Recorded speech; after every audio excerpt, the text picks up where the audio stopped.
series that we're doing kind of quarterly of for ISEF members, free for ISEF members, where we come on and answer questions. And so here you're going to join me today talking about family EFT, of which you're really the initiator. You and Sue really began many, many years ago. Why don't you start just by telling us about that little bit of history, how you got into family EFT and bring it Yes. today. I met Sue at the Civic Hospital in Ottawa in 1985, and from there, we did a lot of couple work. We had people come in every week, and we would see a new couple every week, and the team would assess and treat, and we would learn EFT as we went along. And as true to Sue's creative genius, once we started getting the hang of couples, she was saying, okay, let's translate this to family. And right next door to our family therapy clinic, we had an eating disorders clinic, and Sue joined up with them, and we did the first and only to date research on EFFT. And from there, really started to develop the model. And when there was requests for people to come and talk about family, it was usually I would kind of go and try to do my best in terms of talking about it. And I think that family, certainly I was a family therapist way before I was a couple therapist. I mean, being a social worker, I worked in child and family services, and we treated families. And so I was kind of in the,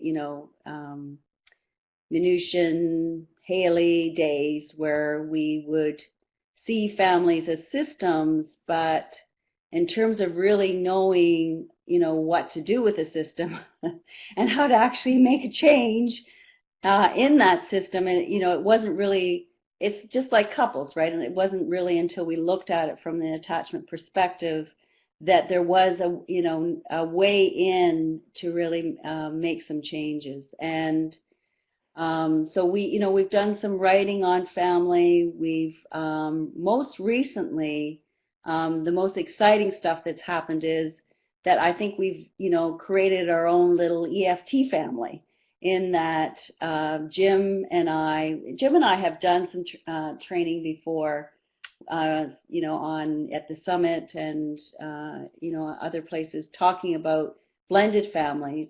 So Jim and I had kind of done some work together, and then George Fowler from New York really expressed an interest in family, and Lisa Palmer Olson, who works with families right in San Diego, she joined up, and we became sort of a EFT family. And in the last few months, it's really quite incredible what's been happening. We've really been coming together to really look at this a lot more in depth, and really try to get much clearer about what it is we're doing in family. And it's kind of like, the four of us have become a family with all the issues that belong in families, with hierarchy and, who's got the right, perspective on families. And I think that we've really expanded the model. I mean, certainly George has brought the whole idea of seeing the whole family back on board. When we started working, Sue and I started working at the hospital, we were working with multi-problem families, that there was so much stuff going on that we really needed to kind of help contain all the reactivity and be able to kind of move in a way that was effective. And seeing whole families with the kind of chaos that was presenting was just was overwhelming. It was too much. So we decided to really intervene on a dyadic level, thinking about attachment as being dyadic. And so following the family assessment phase, we would then move to seeing each part of the family in dyad or triads, and then bring the family back together again in stage 3 for consolidation, the whole family.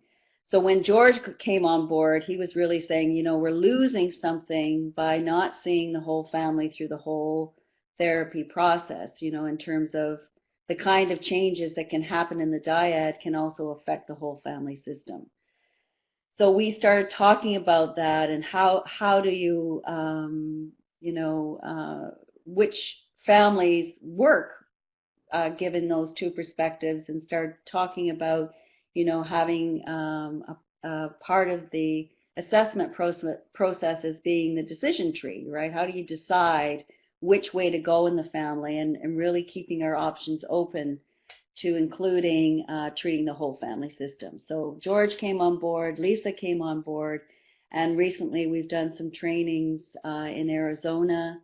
Was the first one where we locked ourselves in a hotel room for 24 hours and really kind of, bashed it out together before we went out and actually tried to talk about it together. And then recently did a training in San Diego. And I think that certainly what the feedback we were getting is that we're starting to come to cohese as a group, and probably that's reflecting what's happening in terms of the cohesion of the model. So I think we're getting to a place, really exciting place now, where it's much more specific in terms of what we're doing. We're able to kind of really describe a little more clearly what we're doing, and want to really be able to, move that into a treatment manual and roll that out into a research study, and then hopefully get some more publication on family, because that, I think, research and publications have been two areas that have been really lacking as far as, EFFT.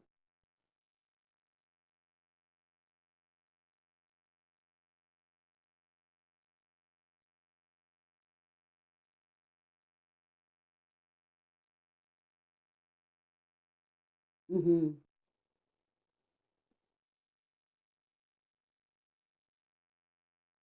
Right.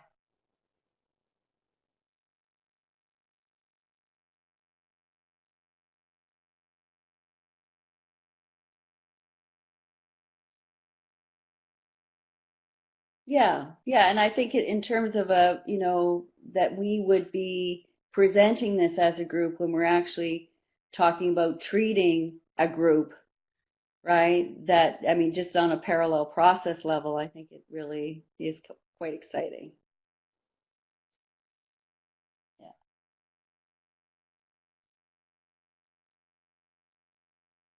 Yeah. Did you know I was Lisa's mother?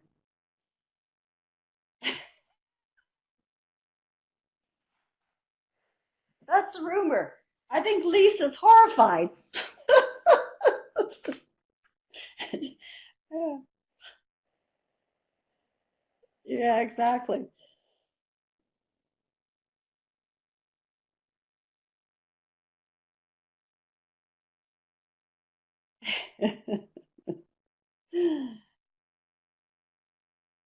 Yeah,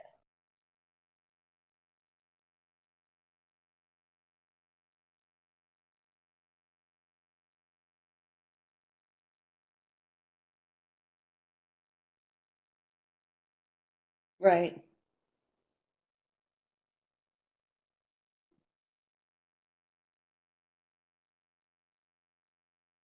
right,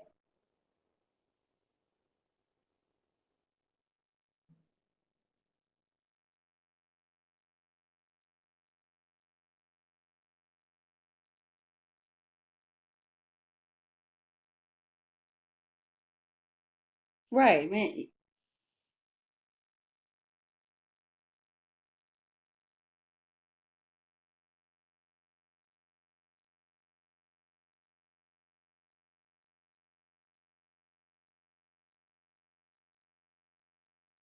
hmm.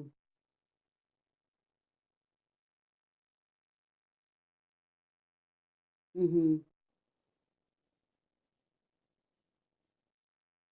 Yeah. Yeah, exactly. I read that Bowlby actually, that's what he wanted. He wanted his attachment theory to be used with families, right? And that, it's really taken, I mean, Dan Hughes uses attachment and Guy Diamond, but really both of those, along with EFFT, are very recent developments when, using the attachment perspective in treating families.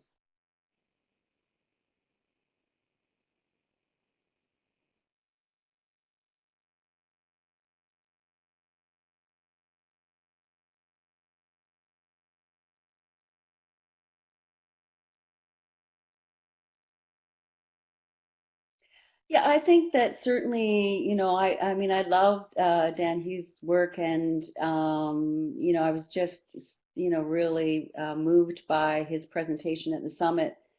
But when I watch him work, what I see happening is that a lot of the processing goes through him as the therapist, right? That he really works with the child and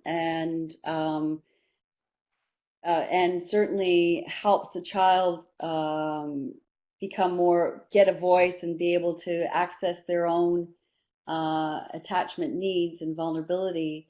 But it's all through him as the therapist. And there's not as much of an emphasis on what we would do, which is having people have the parent and the child turn towards each other and use the enactment as the medium for change, right? The relationship as being where the change occurs. So I think that's a difference, and I think it's because of our systemic frame that we still are using that systemic frame, whereas I think Dan Hughes is really looking at emotion and attachment, and not so much the systemic frame. Whereas I would think, Guy Diamond is the other way. I mean, he looks at things systemically, but when I've seen him work, and he was at our first summit in Ottawa, I think he tends to not to focus so much on emotion, right? That his perspective is more cognitive, but systemic. So I think that EFT has both of those elements, just like we do with couples, right? That we're working on both levels. Yeah,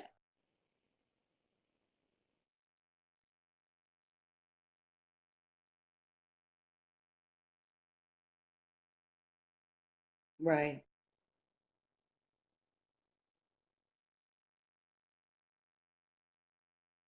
Exactly. Yeah.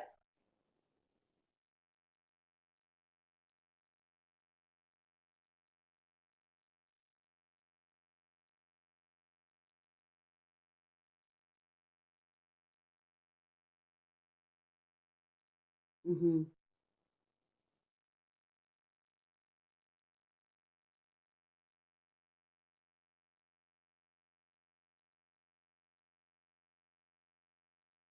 Right. Yeah, it is riskier, but then the benefits, I mean, it's like Sue says, no risky, no getty, right? I mean, in some ways, the benefits that you get from taking those risks and certainly the emphasis in EFFT is accessing parental responsibility and accessibility, right? That we're really wanting the enactment to come in stage two, coming from the child, talking about their own vulnerabilities and their needs to the parent, and the parent responds to that, and the parent is accessible and can hear and be there. So we're not talking about bonding, connecting, right, like we do in EFT. What we're talking about is caregiving, right? It's a different aspect of attachment. And I think that piece was an important piece to get clear around. This isn't about connecting. This isn't about bonding. It isn't about just helping families feel close, right? It's being connected in a particular way, in that parents are there to respond and care for and nurture and be there for their children, right? And it isn't because of the hierarchy. It isn't the other way around. Children are not there to care and nurture and soothe and comfort their parents. They may do that, right? There is, certainly it's a reciprocal relationship in that, I affect my kids affect me. We get into a dance together, right? But it's not, it's not equal, right? I don't, we don't depend on each other in the same kind of way. There's not that reciprocity around give and take.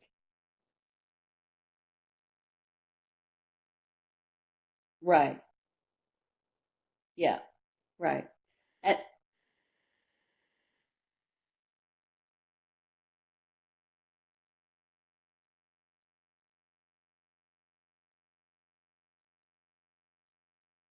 exactly. Exactly. Right. So it's not just, yes, I love you, daughter, or yes, I love you, mother, right? I mean, and actually in some of my most distressed families, they know that, right? They know that they're loved, right? And they know that that there's caring, but it's being able, sorry? Yeah, right, right. But in terms of being loving and caring, right, and having that being expressed clearly and specifically, and from the parent to the child in a way that the parent is able to give and that the child is able to receive, right? Because it's not only that the parent gives, the child also has to be in the place of being able to receive, right? And certainly in older children, in teenagers or adult children, the receiving part can sometimes be where the work is, right? That the child has a block around receiving what the parent is now able to give, maybe, right? That but wasn't able to give earlier in life, and the child has a block around receiving that because of an attachment injury that hasn't been resolved. So certainly with older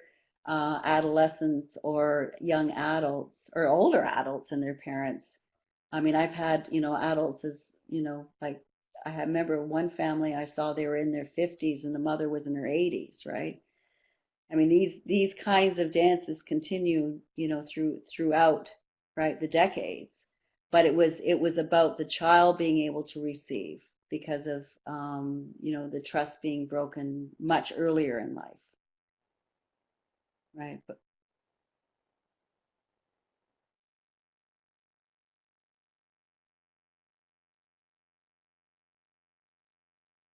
right.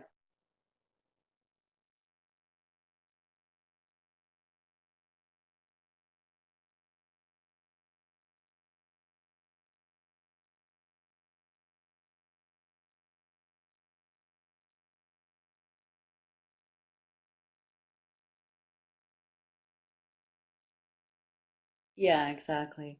And I think that's the other sort of complexity of EFFT is that we're also looking at the developmental, right? There's also a developmental level, right? So that we're entering, the family at a different, we have to assess what developmental level we're at here, right? And that's going to determine, um, in terms of parental accessibility and responsiveness and the child's needs, they need to be suited to the age that the child's at, right? So I think that's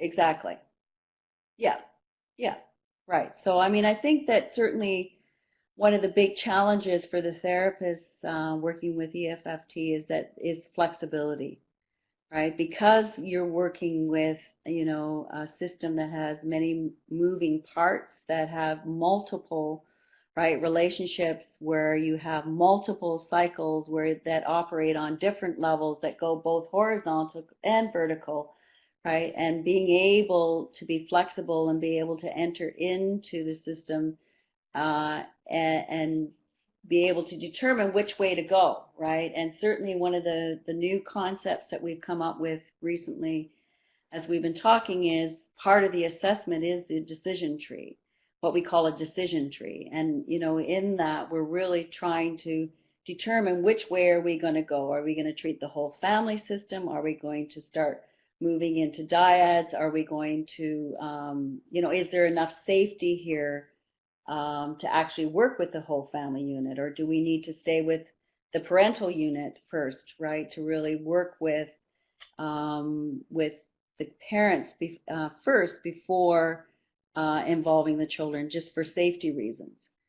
So that, to say to people that, we're going to have 10 to 15 sessions and this is how they're going to look, right? I can't do that, right? So that kind of, ability to move with the family and be able to, move on different uh, structure in different sessions, right? And the being able to tailor yourself. I mean, I think the whole overriding, map in the end is attachment.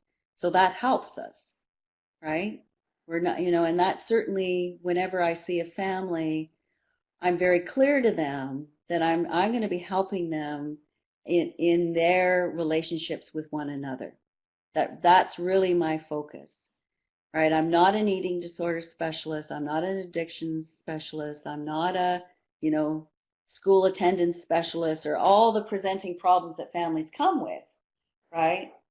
What I can help them with is their way of relating to one another, and is, and certainly I'm very clear with families from the very beginning, because certainly they usually come in with one child identified as the problem, right? And they want you most often to treat that kid, right? I mean, I'm working with a family right now, and it's the youngest daughter who, the three other family members are convinced is the problem. She has depression. She's, suicide risk. The family's telling me I need to take care and fix this daughter. And what I'm saying to them is what I can do is help them be able to talk to each other and help each, parents be able to feel more confident in their ability to help their daughter and their daughter to receive their help. And that's really where I can help them. So I mean, certainly that's something that's right from the very beginning in the assessment session that I'm talking about with families.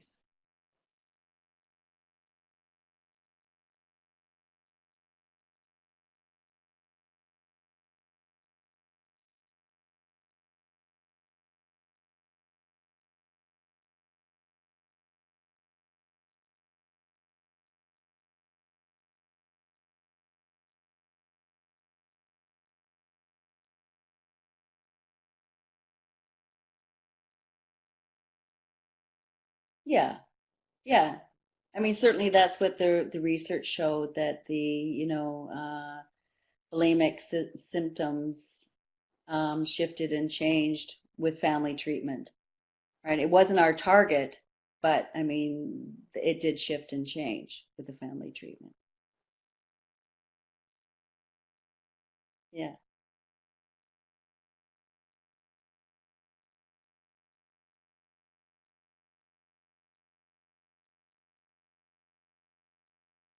right. Yeah,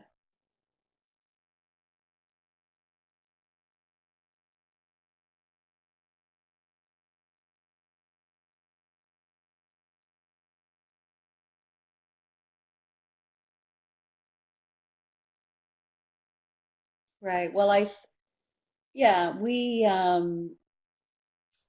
saw a family in San Diego, and Jim and I saw this family before the training, and we filmed that session. In this family, there is two children and parents, and the youngest child is identified as having sort of autistic-like kinds of symptoms, behaviors, and mom and him particularly have a conflictual relationship. Mom is a trauma survivor. Dad is more distant, very rational, and the older daughter is the sort of the good one, the kind of the perfect child. And in that session, what happened was there was an interaction um, between the son and the mother, right? Where the the son, the mother was able to reach for the son and say to him, you know, proud she was of him, right? Um, how pleased and positive she felt about him, right? And generally, this kid, whenever parents would reach for him, they would, you know, they would talk about if he hugged them, he would just sort of shake them off, or he would not respond at all. And generally, then the mother would get more angry and more reactive and more critical towards this kid. So we worked with mom to help her really start to get underneath that reactivity and her frustration and her anger to her real affection for her child, right? And how and there was a particular thing that he did with his dad in the session that mom really felt positive about. So she communicated that with the son, and the son started talking tangential, right? He didn't receive it. He went off and started talking about some computer, right? And this is exactly where things get escalated in the family. And we, you know, what we did was really held mother, right, and helped her understand kind of this is what happens in the cycle. This is kind of what, you know, Johnny does when he, you know, gets uncomfortable. He starts going tangential. This is something we've seen before. So we kind of helped mom stay contained and stay in her responsive place with him. And she was able again to reach back to the sun, which is not what she would usually do in the cycle, right? She was able to stay positive and again reach for him. And when we went back to Sun and asked him what that was like, he said, oh, what was it? Double joy or something, right? He had this, and his whole face beamed, right? He was just double joy. And, you know, so in that moment, there was that kind of connection, and he was able to receive, and he was able, in his own way, to give, you know, to take in what mom had given him. And so that really felt like a change event in that particular family because of, you know, that they had moved out of their reactive place in the cycle. But a lot of work had been done prior to our coming in there by Catherine de Bruyne, who was seeing this family in terms of really working with the parents around their ability to be accessible and responsive, and working with mom's own blocks around, you know, because she had a lot of shame, right? Because every time this kid would reject her and not take in, she went, you know, her trauma came back. She went into this, I'm bad, you know, this is me, you know, and again, you know, and that would not be then present for her son. So there had been a lot of work around that prior to this session. And because that work had been done, we were able to kind of hold mom, and she didn't kind of collapse into that shame. She was able to stay present with her son and be able to reach for him. So, I mean, that's a more recent example. You know, I'm seeing a family, this family I was just telling you about, where with the two daughters, with the youngest daughter that's been identified as a problem. Dad is the one that's more reactive, and the first thing that, you know, I did with them is help Dad try to get underneath his critical, reactive, you know, get a job kind of response to his daughter, to talk about his fear, right? And when he did that, it was interesting. What the daughter did was then talk about her pain of her problems are causing everybody else in the family problems, right? So she went into her shame. When he was being more vulnerable, then she started to, talk about how this is all my fault, right? That dad is feeling afraid. So, I'm working with her to help her um, be able to really start to feel more entitled and deserving, right, of her own needs to be taken care of, right? So that's going to be sort of the next piece of work, and keeping dad and mom accessible to hearing her, so that in the end that she can reach for him and his and mom and say what she needs directly, rather than her more acting out kinds of, I'm going to kill myself kinds of behaviors.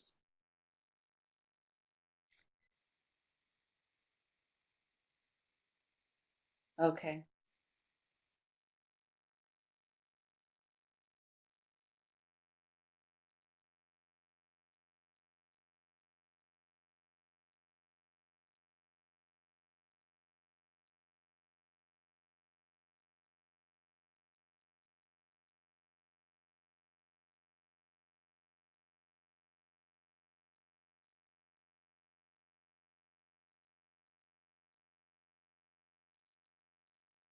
Yeah.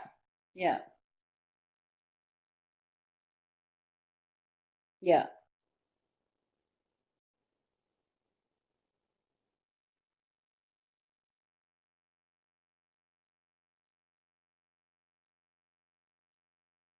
Yes.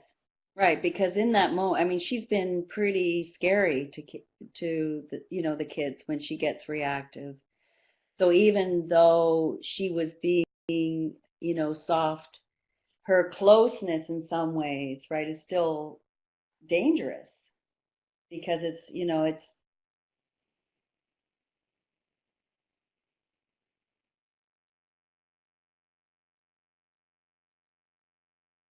yeah, right,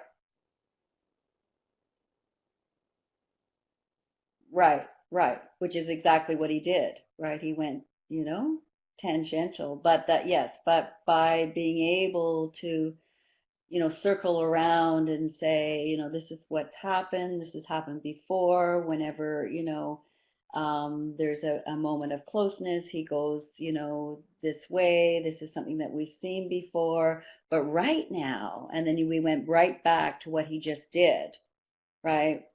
And what she just did, which was be more open and responsive, and that was able to she was then able not to kind of sink down into that shame, but stay present to him and open to him, because that, and it's, when he said double double joy, she just, I mean, his face lit up, but she also, right, because it goes back on her too. She's now feeling effective and competent and good enough as a mother, right? Which is the opposite of what she would feel in the cycle and what she feels about herself generally sometimes, right? Yeah,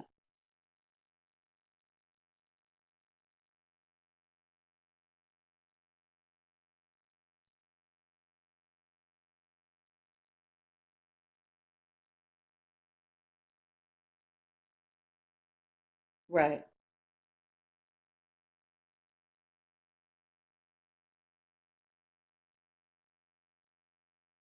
Hmm. Yeah, yeah, exactly. Yeah,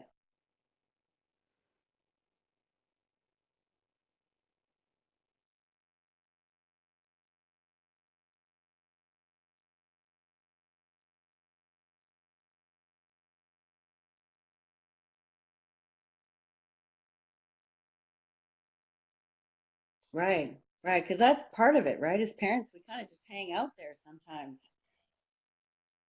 with our kids, right? And be there regardless. And yeah, and I mean, because her shame was so big, it would take her over, when he would, it would be, she would just automatically go into that place of, it's my fault. There's something wrong with me. Yeah. Is that me or? Okay.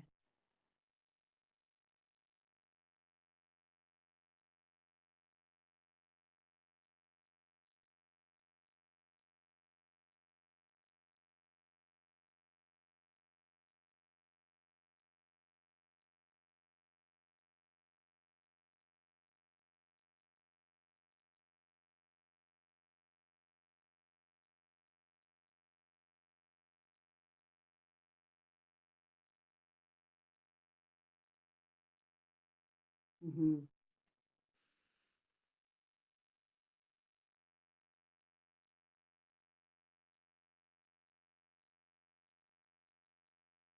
Right. And I think that that's really the most important difference between EFT and EFFT is the hierarchy. And we do want to be able to help parents be vulnerable, right? In terms of being able to process their blocks.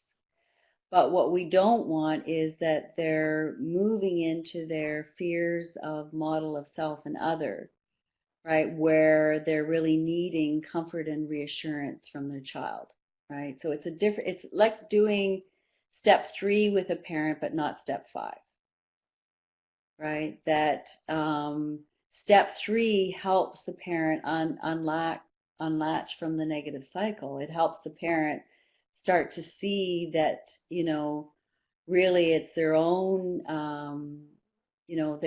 attachment to their child, their fear, right? Their worry, their concern for their child, their that's really fueling their reactivity, whether it be to become critical or to, abdicate, withdraw. Um, so we want them to be able to talk about that with their child so that their child can see that the criticism isn't about them.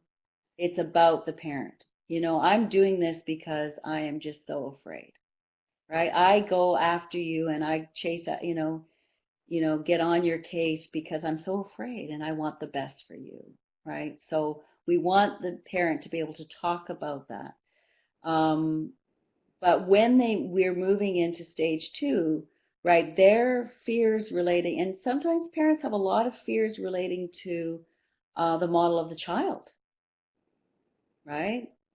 That there's something wrong with the child, right? There's something defective in the child. There's something, I had these parents come in once and with a 6-year-old child who they said was bad.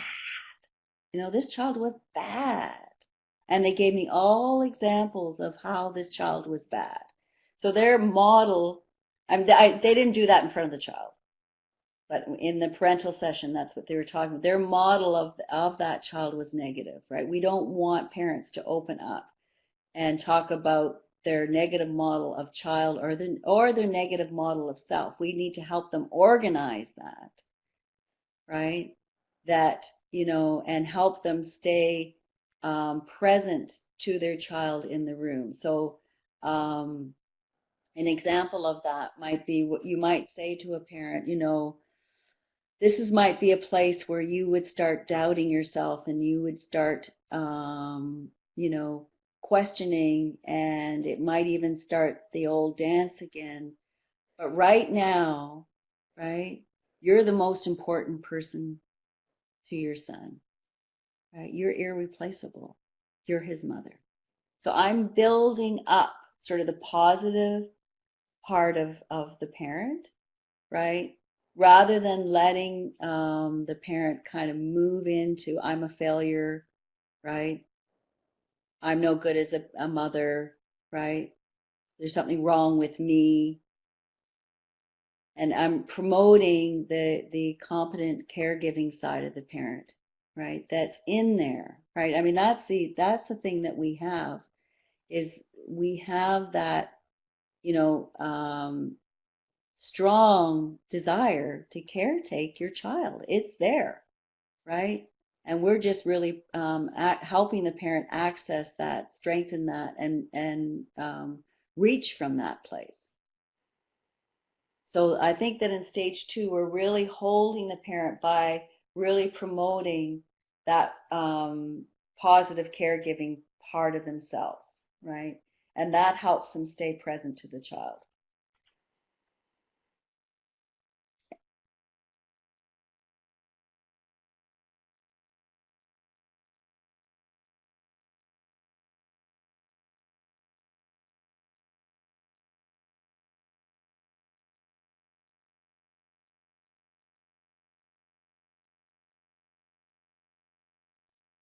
Right. So then the child can take the risk of talking about how vulnerable they feel, right? How, how they missed their parents, they lost their parents, their parent wasn't there for them, or, that they're so afraid that they're a disappointment, or that their parent is not proud of them, that they're a failure, that there's something really wrong with them, right? And that the child can go into that. Yes.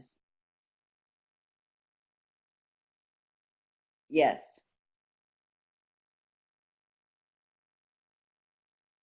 Right, right.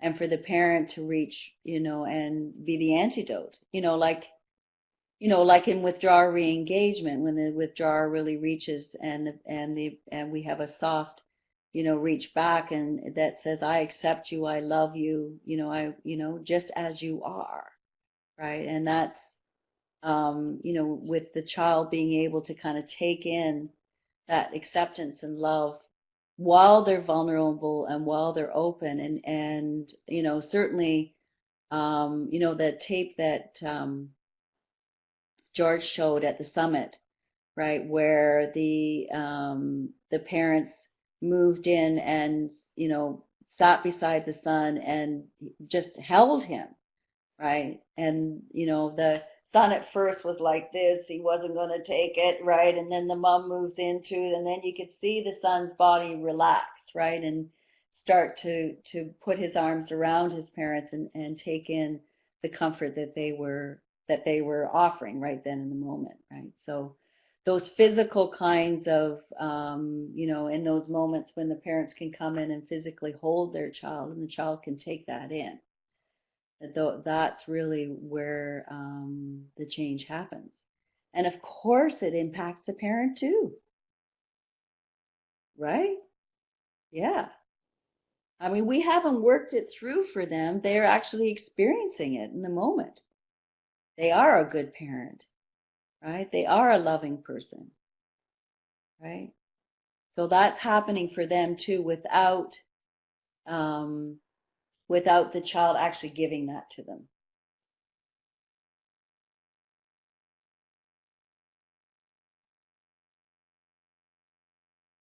Yeah, exactly.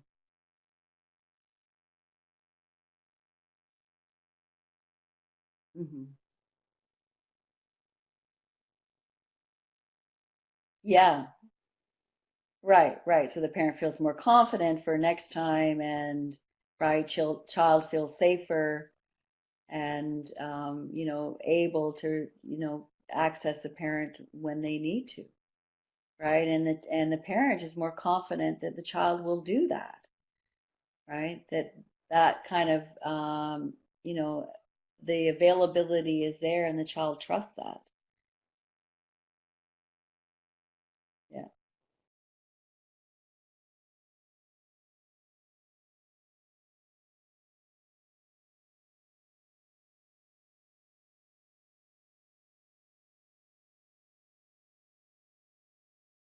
yeah,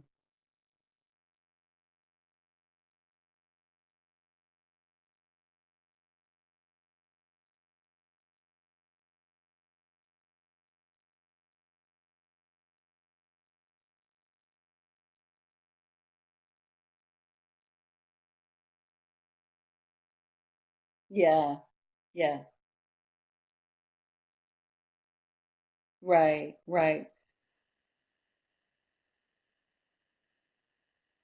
Right. Well, Greenberg talks about the pain compass, and I think the same thing with family is that we're following the where the pain is, and usually it's focused in a particular way around an IP, and you want to that track that kind of reactivity, and it may look a little differently for each family member, right?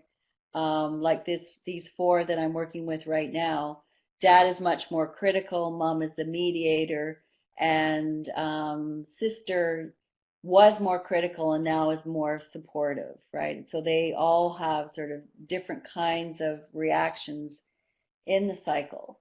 But we're really following where the pain is and where the distress is.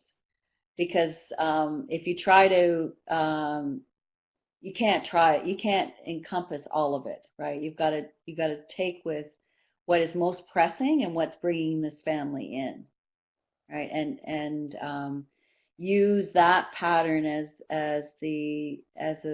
I think that if you make it poignant, right? That's more important and meaningful. That's more important than getting all of the dance steps in. Because if you try to get all the dance steps in and all the loops, then everyone's going to be totally confused, and so will you. And then you'll just be overwhelmed, and so will they. But if you're tracking what's bringing them in and what's happening, and certainly when I first meet with a family, what I'm saying to them is not really what's the problem. What I'm saying to them is, I really like to know what it's like to be in this family. And I really like to know from each one of your points of view, what's it like to be in this family. And certainly, as each person tells their story, you're going to get a picture of how the general sort of pattern is evolving, right? I had this one family where three of the family members were diagnosed with bipolar, and the youngest son said,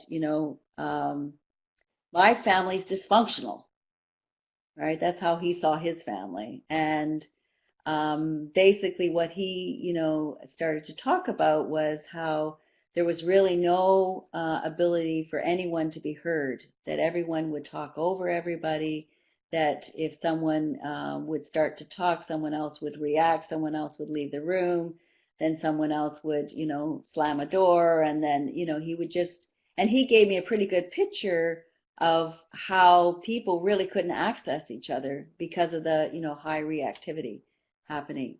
So really what I was talking to them was the high reactivity in this family where no one gets heard, right? And no one really has a chance to really be able to feel like there's someone there for them. And this is what we need to work on, right? So I'm making it more general. And then in this family, I worked in dyads because of that high level of reactivity, to try to see the whole family unit together. I couldn't, I couldn't contain them enough, to be able to create the kind of change that I needed to change to help them with. So, yeah, so that was the way I intervened there, was to help them make the conversations more specific. And in that dyad, then I can track what's happening in this particular relationship. And, when I'm seeing a dyad, I'm saying, this is about the two of you. I really want to know what happens between the two of you. And that makes it simpler also.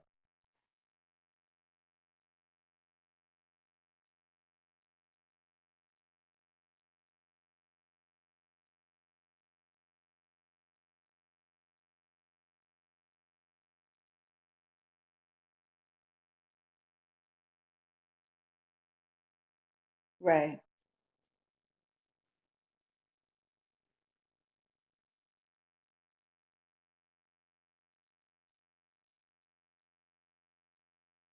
right. Yeah, and I think certainly with kids, I mean, they can either, they act it out or they internalize it.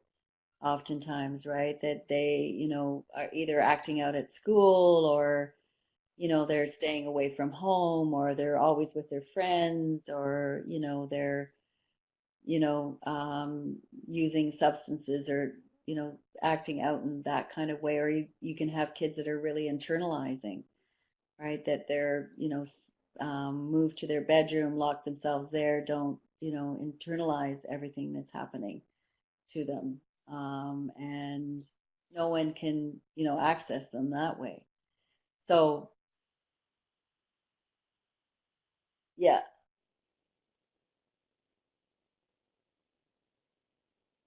right, right. Yeah,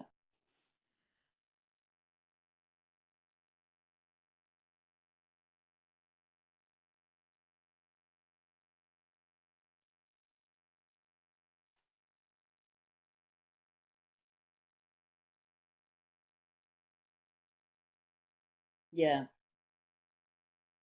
yeah.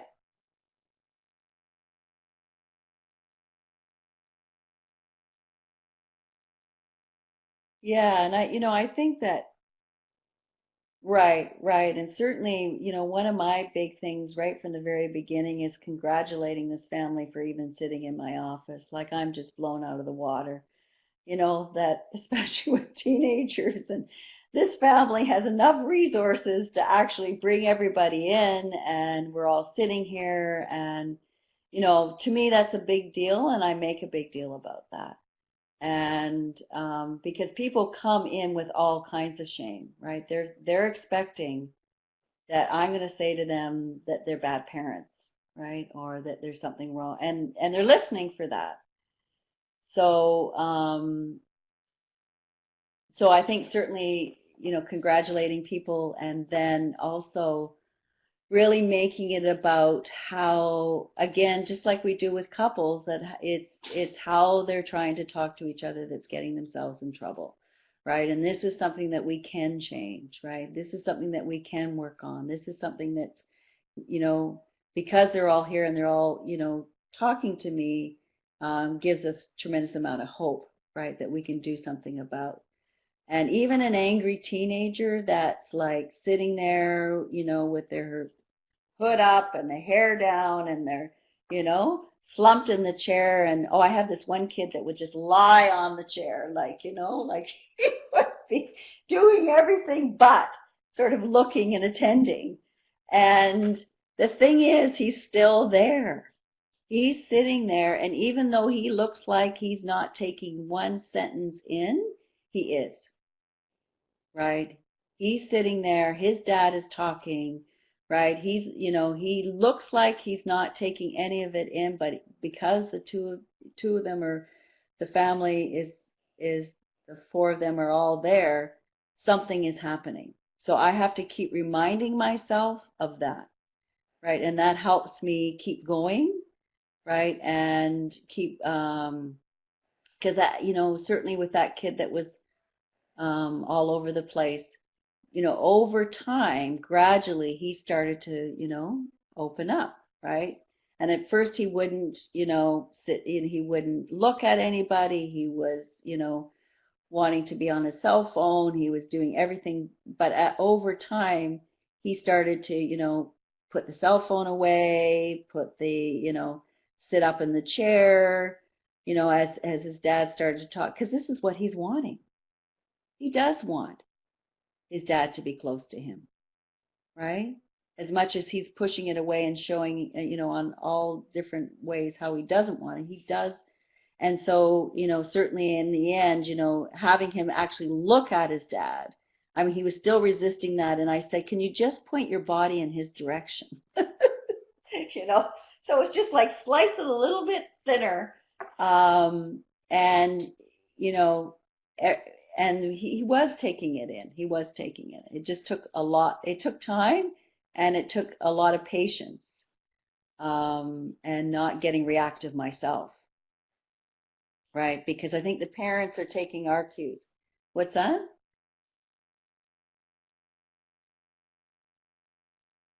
Right, right. And he's showing me how he's coping, right? This makes perfect sense. right? Of course you don't believe this, you don't trust this, you don't, this isn't anything he hasn't been around for those 4 years in your life, so why would he be around now? That makes total sense to me that you be, sitting here thinking, I don't believe this. I get that, right? So you validate, legitimize, and make sense of the kid's anger, knowing that underneath that anger is a huge hunger, that he really does want his dad to be close, but he doesn't trust it. And he shouldn't, right? Because it's what's been happening in the relationship has taught him that. I see this. Yeah, sorry. Yeah, yeah, that's what I was just going to say. We don't really talk about pursuers and withdrawers with families, because again, it's not about connection and bonding, right? We're not talking about how they get close and how they disconnect. What we're talking about is caregiving coming from the parent to the child. So we may be talking about reactivity, we may be talking about blocks, right, to the caregiving, and processing what's getting in the way of the parent giving and what's getting in the way of the child receiving. And how do they react when the caregiving is blocked, right? Do they, act out? Do they internalize? Do they get critical? Do they give up, right? But pursue withdraw is a bit of a misnomer, or a bit misleading, I think, because we're not really talking about connection, right? It's about caregiving, and I think that caregiving perspective really helps guide what you're doing, right? Um, and getting the caregiving back online from parent to child, because it's not that it's not there, right? It's just gone offline. It's instinctual to take care of your young. We can't help it, right? That still face thing, that video of the still face, I can hardly watch that, right? I mean, anybody that watches that starts to react, and so knowing that caregiving system is there, it's just we're trying to help, access it and activate it again.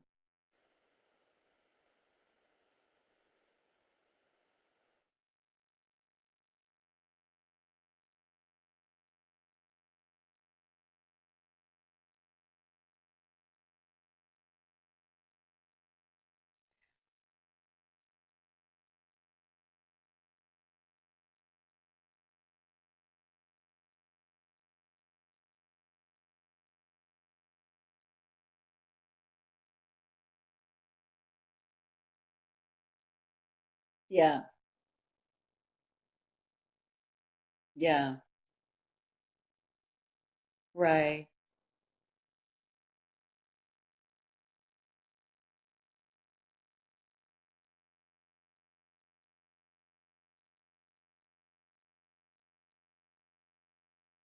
Yeah, exactly. Yeah, no, I just want to encourage everyone out there, because I think it takes courage to see families. It really does, because they're complex, it can get messy, and a lot of us just want to stay away from it, right? But if we can intervene with families, it's such a huge deal. Yeah, so I just want to encourage everyone to, exactly. Can you imagine what difference we can make? Yeah.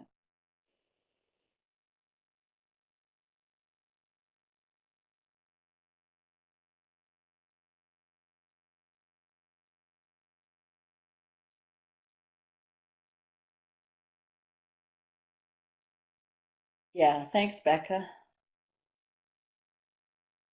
Yeah, thanks, guys. Bye, everybody. Okay, take care, Becca.